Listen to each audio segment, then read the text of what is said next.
Do you remember way back in first grade when they taught us how plants grow?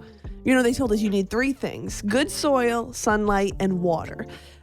What I never heard added to that list was arguing. Not once did my teacher tell me that when farmers really want a crop to grow, they walk over to it and argue with it about how important it is for it to grow. I don't know what curriculum you had, but my curriculum never had that. No, of course they don't teach that, right? Because farmers don't do that. You can't demand that kind of fruit.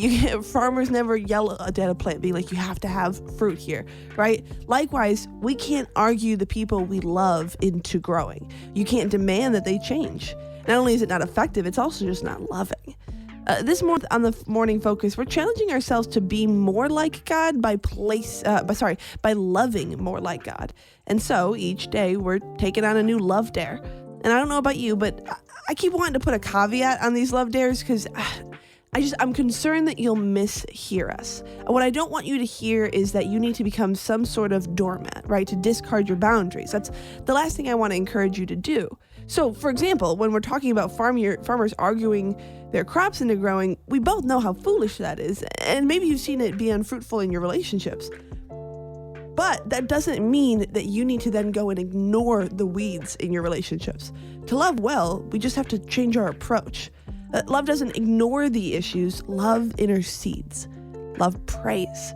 And there's so many different examples in the Bible where we see this. 3 John verse 2, the book is just one chapter. Isn't that cool? So verse 2 says, "Dear friend, I pray that you may enjoy good health and that all may go well with you, even as your soul is getting along well." This is such a simple prayer. And that's perfect because prayer is simple. When you go to God over the struggles in your relationships, when you ask Him to give you and that other person wisdom, He hears your prayer and He answers it.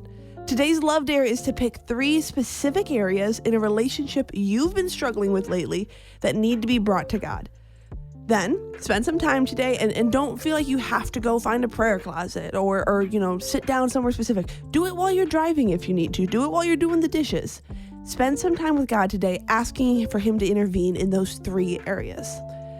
Love sees the potential in who someone can be and does something to help that person get there.